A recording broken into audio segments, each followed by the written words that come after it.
আলহামদুলিল্লাহ, আজকে আর cube control থেকে কিভাবে মোটর টিউনিং করা হয় সেই বিষয়টা আমরা আজকে এই ভিডিওর মাধ্যমে জানাবো আপনাদের। তো প্রথমে আমরা আরএসটি লাইন, নিউট্রাল, ইউবিডব্লিউ লাগাইছি এবং আমরা ইনস্পেকশন বক্স ছাড়াই আমরা অটো টিউনিং করতেছি। দেখেন কিভাবে অটো টিউনিং করা হয়। প্রথমে আপনার এন্টার বাটন চাপ দিবেন, দিলে পরে কুইক ইনস্টলেশন, তারপরে এন্টার বাটন চাপ দিবেন। যেহেতু আমরা ইনস্পেকশন বক্স ছাড়া, এই জন্য এখানে উইদাউট ইনস্পেকশন বক্স। তো আমরা উইদাউট ইনস্পেকশন বক্স দিয়ে করতেছি। মোটর টাইপ, তারপরে আপনার মোটর নর্মালি কার স্পিড, মোটরের যে স্পিডটা আছে এখানে দিবেন। যেহেতু আমাদের মোটরের স্পিডটা 1.5, আমরা 1.5 সিলেক্ট করলাম। তার মোটর আরপিএম, মোটরের নেম প্লেট অনুযায়ী আরপিএম বসাবেন। আমাদেরটা আছে 179, আমরা 179 বসালাম। আমাদের মোটরের আরপিএম 179, ফ্রিকোয়েন্সি হলো 23.8 আমাদের মোটরের। আপনাদের মোটরের যা থাকবে ফ্রিকোয়েন্সি ওটাই বসাবেন। 23.8। তারপরে এম্পিয়ার আপনার মোটরের নেম প্লেট অনুযায়ী বসাবেন। মোটরের গায়ে যে এম্পিয়ার লেখা থাকবো, আমাদের মোটরে আছে 15 এম্পিয়ার।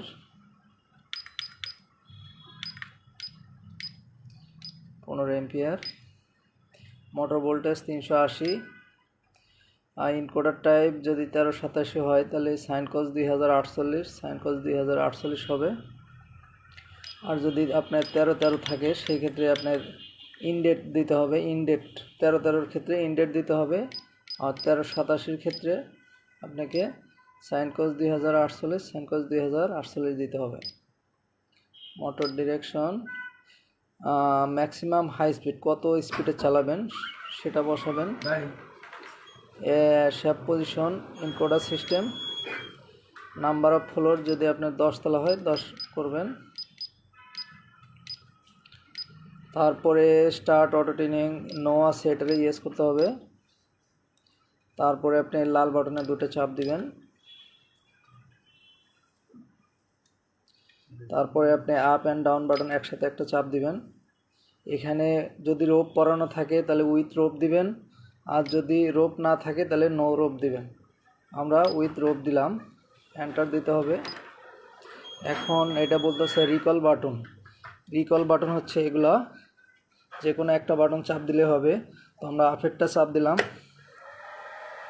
এই টিউনিং নিচ্ছে।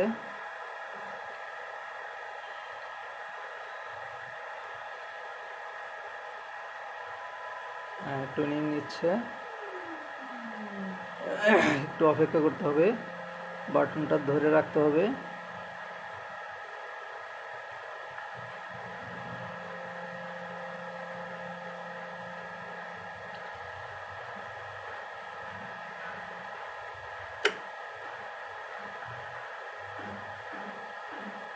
বাটনটা ধরে রাখতে হবে।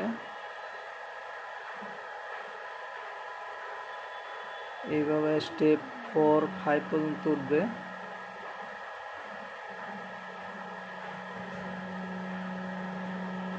যখন অটো টিউনিং সাকসেস হবে তখন আপনার ছেড়ে দিবেন, আর আগে দেওয়া যাবে না।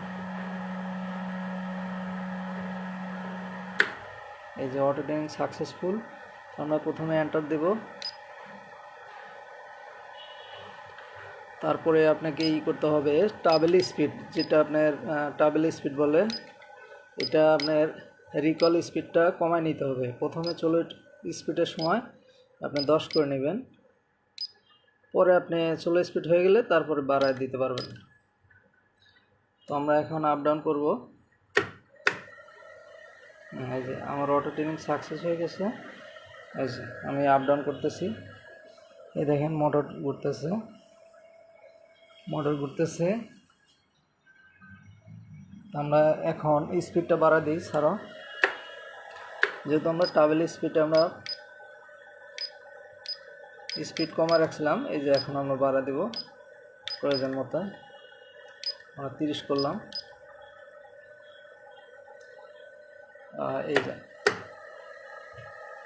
দেখেন এখন স্পিডটা বাড়ছে, এই যে হ্যাঁ আমাদের অটো ট্রেনিং সাকসেস হয়ে গেছে। দেখছেন এত সহজে অটো ট্রেনিং দেওয়া যায় আরকিউব কন্ট্রোলে। আশা করি আপনারা এই ভিডিওর মাধ্যমে আপনারা অটো ট্রেনিং দিতে পারবেন, আর কোনো সমস্যা হবে না। দোয়া করবেন সবাই, আরও ভালো ভালো ভিডিও যেন আপনাদের জন্য করতে পারি, এবং আরকিউব কন্ট্রোলের জন্য সবাই আরকিউব এবং মন্টেনারি এবং আমাদের একার মোটর আছে, সবাই ইউজ করবেন। একবারে সহজ।